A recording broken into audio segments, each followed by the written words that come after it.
Hello. This video is about COVID-19 coronavirus.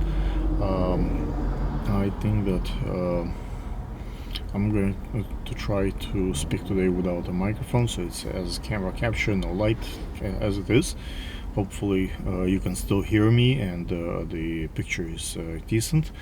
What I was about to say, well, I'm a little bit concerned with all the orders, like things that I purchased from China, that's coming on AliExpress. If it can bring the virus here, because the orders kind of come pretty fast, and the quarantine time, the people saying is longer. So it used to be like a week or two. Now they saying it's possibly like 2 or 3 weeks. So the packages arrive faster than this, so the virus can still come on packages. At least I'm planning to wash everything that arrives and use gloves and kind of be more cautious than before. I saw huge lines in Costco. It took me like almost an hour to last week to find the parking, and basically I purchased rice and flour and like water and basic stuff, beans. And from the news, I see the Costco had the biggest day in Brooklyn from there, from the day when they kind of started there. So they sold like almost over $1 million of product. So they at some point they run out of water, which never ever happened to them before. So people get, patiently keep getting water and water. I think it's important, but hopefully all those measurements will be not used, and even if we'll have quarantine in New York, we will have the government, bringing water and basic food to the on the streets for the people. I think that's the way things will take place, and I don't think it's gonna be that bad. So we'll have hunger, and it's gonna be like a fatalic scenario. So I think worst case scenario is not so bad. The comparing to Iran.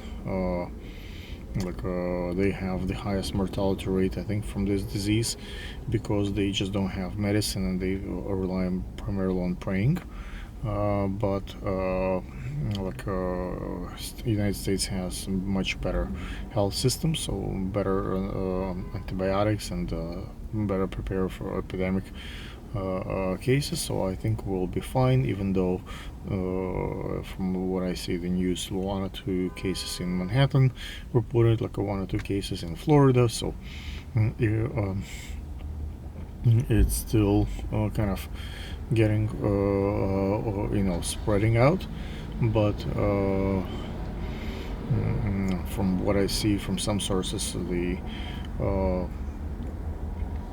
vaccines getting developed, and maybe will be in a few weeks ready, which will be great news. Also, I think that if schools will be closed, I will spend more time with my family, my kids, and I have, books and software and stuff on the computer that I want to teach my son, and show him things. So even though if we will not have electricity, worst case scenario, and internet, there are books that works without electricity.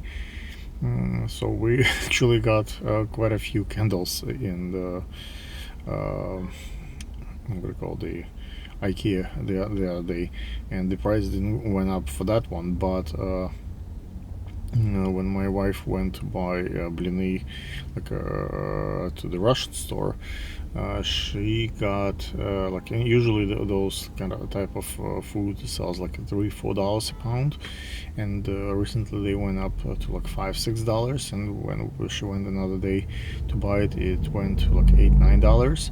So I think the three things in America I think legally not allowed for speculation. It's bread and milk and gas. Everything else is allowed to make a profit. But getting back to that topic, I think the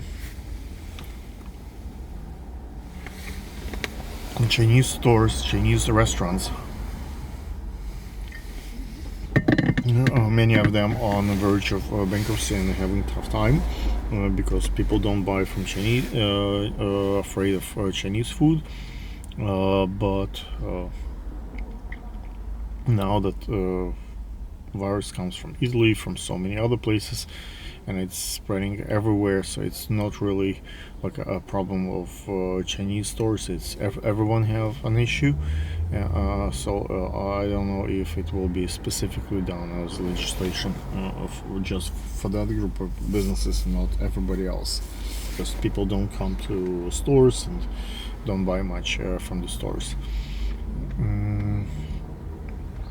As far as the my last visit to the on Saturday, I believe I went to the film festival award ceremony, and was quite a few people. I got quite a few interesting interviews.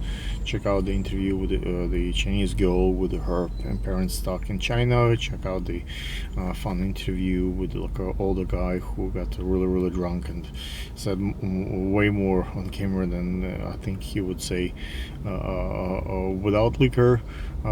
So be kind with your comments and stuff. And from the opening night, I had a quite interesting interview with the film festival organizer Stephanie, in which I'm pretty much I agree with like things that she say, but one thing that's really I disagree is what struck me, what she said about the internet and YouTube and the space of the film festivals. Basically, her point was that, listen, guys, don't put your films on YouTube. Put them on film festivals. I have a different opinion. There is a place for both, for the YouTube and the for the film festivals. But basically, the argument that what she made that putting stuff on the YouTube, there are so many competitions, so many people watching, so it get lost, and you better off go through the festival route is limited, because if you have a really good movie, if you have a really good story, if you have like a great content, you will find your viewers on the YouTube, and it's much more inclusive.